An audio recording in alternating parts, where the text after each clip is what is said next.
Family সবাই কেমন আছো? আশা করি সবাই ভালো আছো। তো তোমাদের মাঝে একটা রেসিপি নিয়েছি, দেখো। তো রেসিপির নাম হচ্ছে শুক্তো। সবজি কেমন করে বানাই ওইটাই তোমাদের দেখাবো গাইস। চলো দেখাচ্ছি।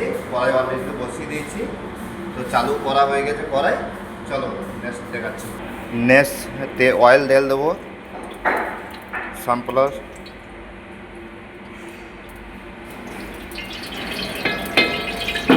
তো নেক্সট এর মধ্যে পাঁচফোড়ন ঢেলে দেবো। দেখতে পাচ্ছ এখানে পাঁচফোড়ন নেওয়া আছে, এটা ঢেলে দেবো এর মধ্যে। মানে কাঁচা লঙ্কা কাটা হওয়া আছে, ঢেলে দেবো নেক্সট। তো এখানে সবজি আমার ফ্রাই করা আছে অলরেডি। এখানে আছে করলা আছে, আলু আছে, গাজর আছে, বরবটি আছে, বেগুন আছে, আর এখানে সয়াবিন নিয়ে নিয়েছি, আর এখানে আছে বড়ি। তো চলো এটা এর মধ্যে ঢেলে দেবো, অ্যাড করে দেবো।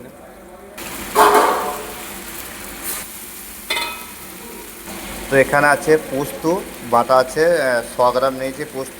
তো ওর মধ্যে অ্যাড করবো পোস্তটা।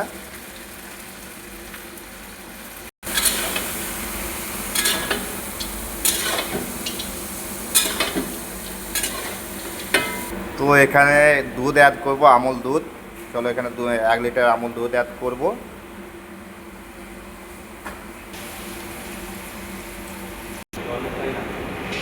তো এটা এখন পাকিয়ে নেব। তো কাঁচা দুধ আছে, তো ওই জন্য পাকিয়ে নেবো ভালো করে। তো নেক্সট নমক ঢেলে দেবো, নুন ঢালবো। নুনটা তোমাদের পরিমাণ হিসাবে ঢালবে, যতটা দরকার ততটাই নুন ঢালবে।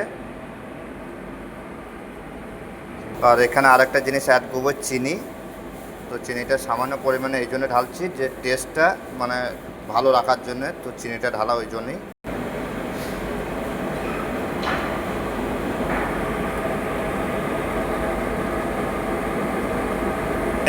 নেক্সট এখানে অ্যাড করবো সর্ষের তেল ওপর থেকে, সামান্য পরিমাণে, বেশি ডালবো না সর্ষের তেল।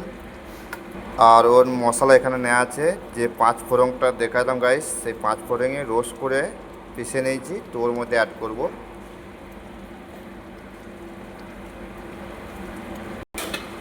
তো এর মধ্যে একটু ধনিয়া পাতা অ্যাড করে দেবো। তো গাইস দেখতে পাচ্ছ সবজি অলরেডি রেডি হয়ে গেছে। তোমরা অবশ্যই এমনি করে ট্রাই করে দেখতে পারো গাইস। তো অবশ্যই খেতে ভালো লাগবে। যদি ভিডিওটা ভালো লাগে গাইস কমেন্ট করে একটু জানিও। Thank you.